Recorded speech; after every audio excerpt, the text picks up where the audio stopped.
Look at the face. Just look at it. Wide nose. Look at the face. Just look at it. Wide nose.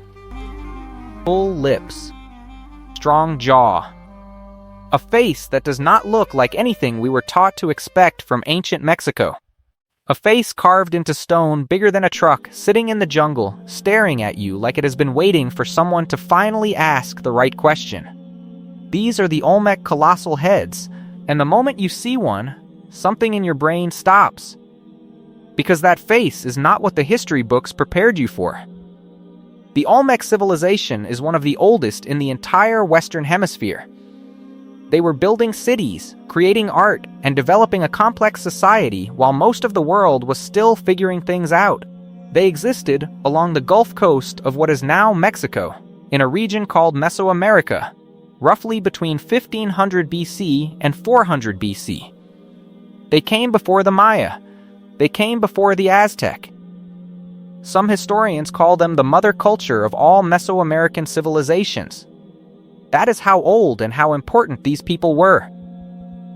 And they left behind 17 of these giant stone heads. 17, each one carved from a single basalt boulder. The smallest ones are taller than a grown man. The biggest ones are almost 10 feet tall and weigh over 40 tons. Think about that. 40 tons of solid volcanic rock, carved with tools made of stone, moved across rivers and swamps and jungle without wheels, without horses, without any technology we would recognize today. Just human will, human intelligence, and human hands. Every single one of those 17 heads has the same look.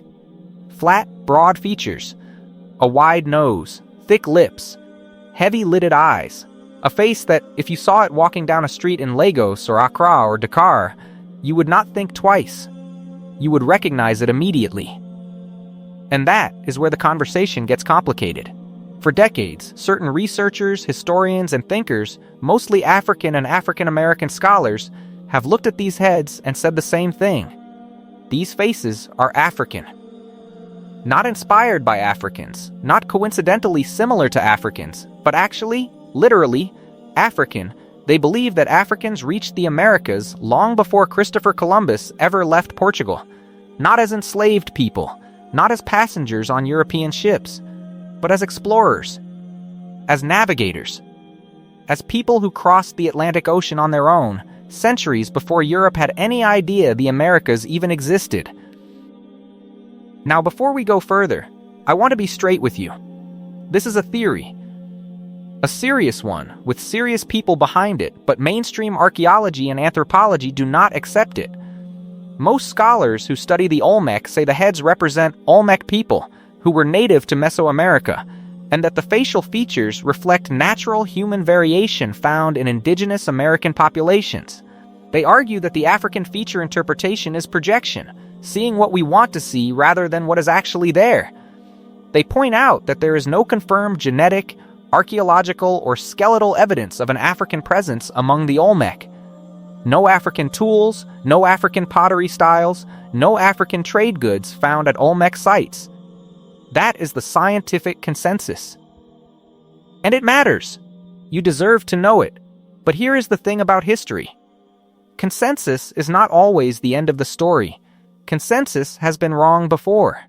And the people pushing this alternative theory are not random people on the internet. Some of them are serious scholars with serious arguments. The debate is real. And the questions they are asking are worth following, even if you end up disagreeing with the conclusion. So let me walk you through it. The man who first put this theory into serious academic conversation was Ivan Van Sertima. He was a Guyanese-American scholar, a linguist, an anthropologist, and a professor at Rutgers University. In 1976, he published a book called They Came Before Columbus. It was not a small, quiet publication. Van Sertima argued, in careful, documented detail, that West African people from the Mali Empire made contact with Mesoamerica somewhere around the 13th and 14th centuries. He cited the Olmec heads as visual evidence.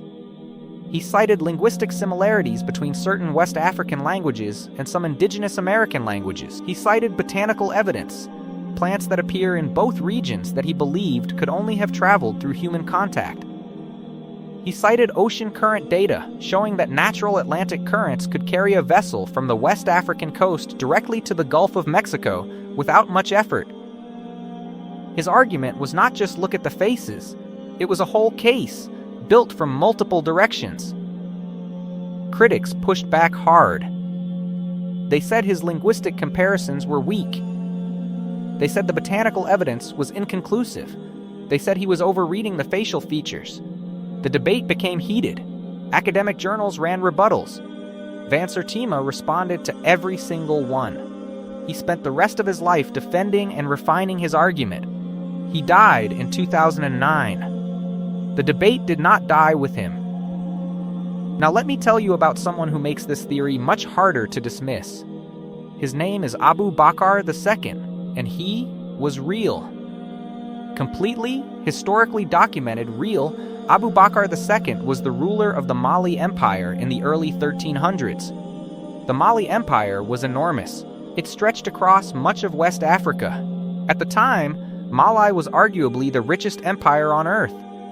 It had more gold than anywhere else in the known world. It had universities. It had libraries. It had a sophisticated understanding of mathematics, astronomy, and navigation. This was not a society sitting in the dark. This was a civilization at full power. Abu Bakr II became obsessed with the ocean. He wanted to know what was on the other side. He did not accept the idea that the Atlantic had no end. In 1311, according to the Arab historian al-Umari, who recorded the account from Mali's famous ruler Mansa Musa, Abu Bakr II assembled a fleet. Not a small fleet. 2,000 boats. 2,000. 1,000 of them were ordinary vessels. The other 1,000 were supply ships loaded with food and water. He put thousands of men on those boats, sailed them into the Atlantic Ocean, and told them to keep going until they found land or ran out of ocean. One boat came back. One, the captain of that lone surviving vessel told Abu Bakr the Souk that a massive current had swallowed the rest of the fleet. Every other ship, gone. 2,000 vessels, consumed by the sea. A man with less obsession would have stopped there. Abu Bakr II did not stop. He decided to lead the next expedition himself. He handed over rule of the Mali Empire to Mansa Musa, who went on to become the most famous ruler in African history, whose pilgrimage to Mecca in 1324 with so much gold that he crashed the Egyptian economy is one of the most documented events in medieval history. Abu Bakr II sailed away into the Atlantic in 1311 and was never heard from again. He vanished. Now nobody knows what happened to him. That is the honest truth. He could have drowned. His fleet could have scattered and sunk.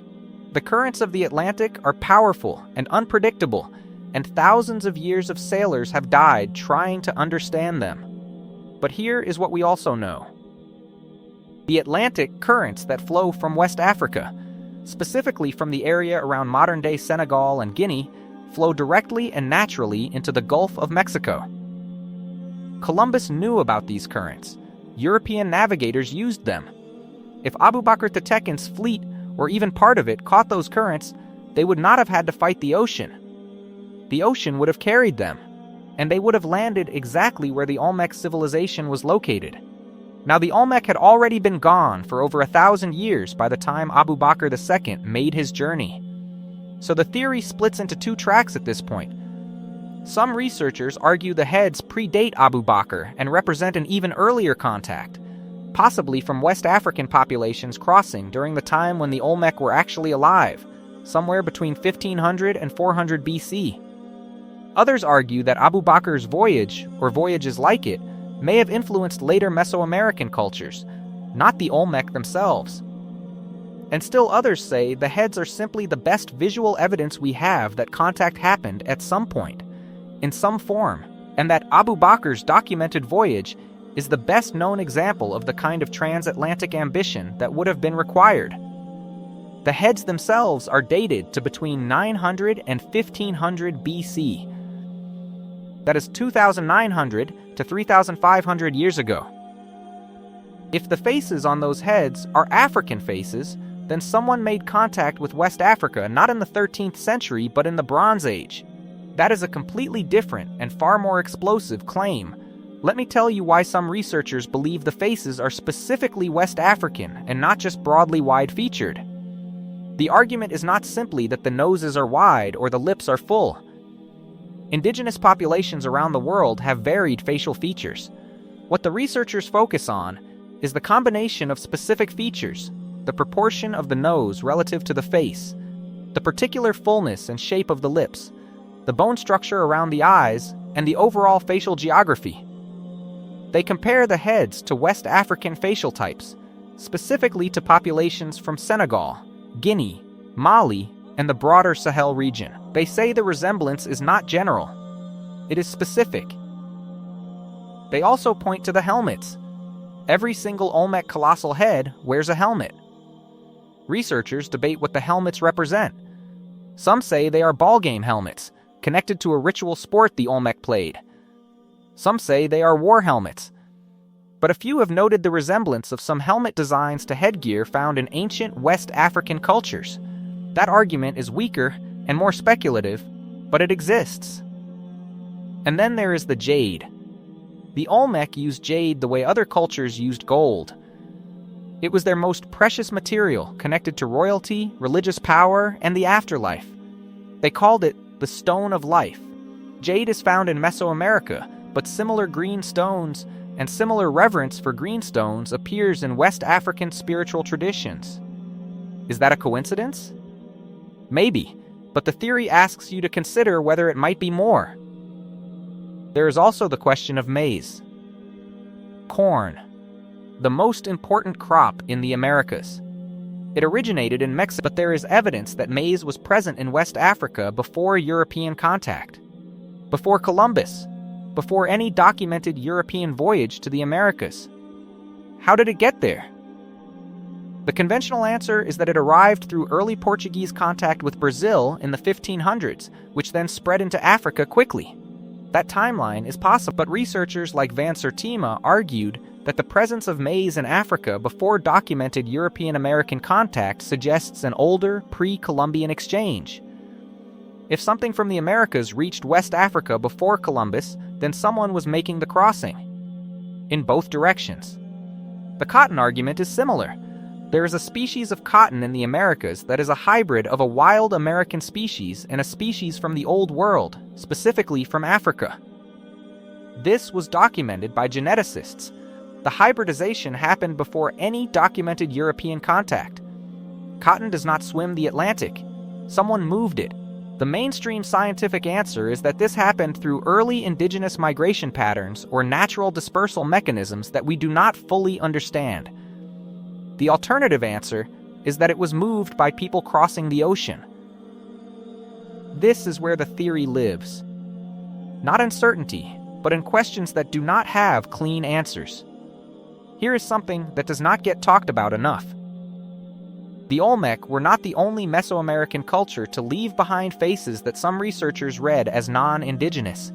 There are terracotta figurines found at various sites across Central America and Mexico that have been interpreted as representing people of African and even Asian origin.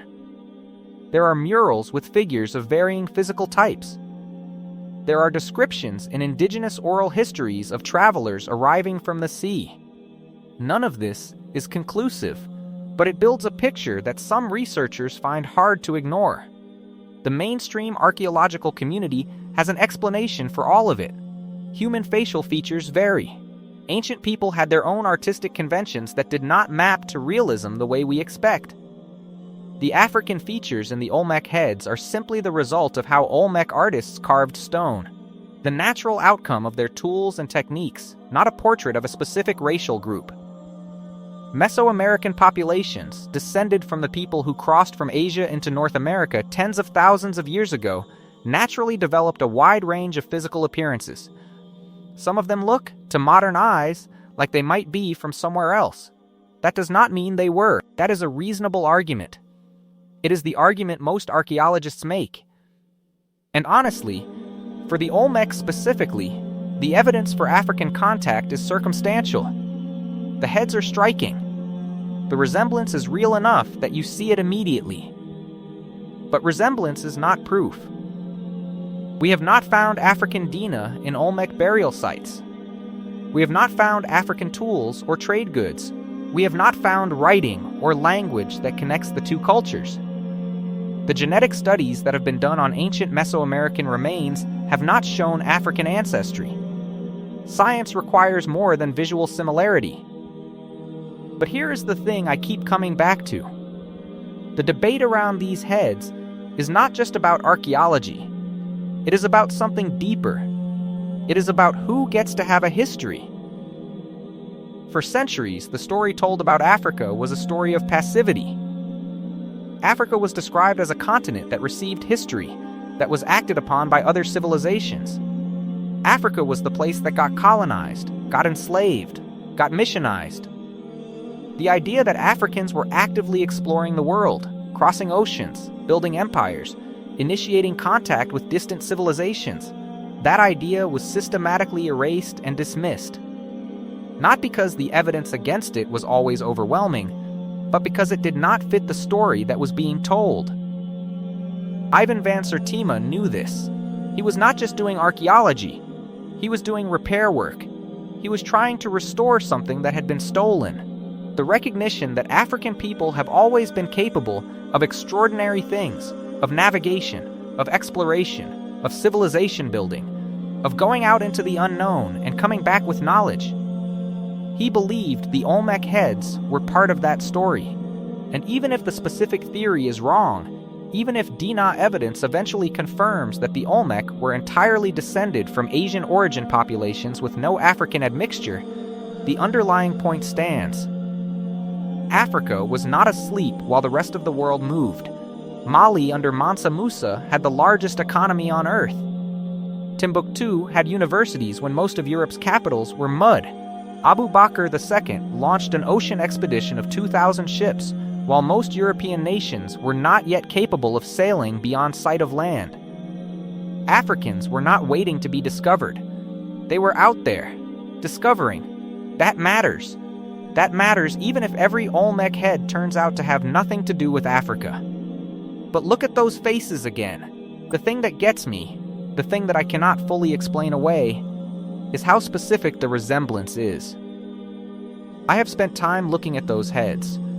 I have looked at photographs from every angle, in every kind of light. And I have also looked at photographs of West African men, particularly from Senegal and Mali, men from the same populations that would have been part of Abu Bakr's empire. The resemblance is not vague. It is not the kind of resemblance where you have to squint and use your imagination. It is immediate, and it is specific. The nose is not just wide, it is shaped a particular way. The lips are not just full, they sit on the face a particular way. The bone structure, the set of the eyes, the overall proportion of the face, it reads, to me, as a specific thing. Now, I am not a forensic anthropologist. My reading of a face is not scientific evidence. I know that. But I also know that when this resemblance was first pointed out, the people who pointed it out were dismissed, not because the resemblance was proven wrong, but because the theory was considered too politically inconvenient.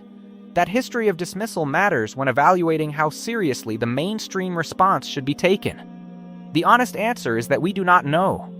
We genuinely, truly do not know whether Africans reached the Americas before Columbus. The evidence is suggestive in places. The cotton, the maize, the currents, the documented voyages, the faces.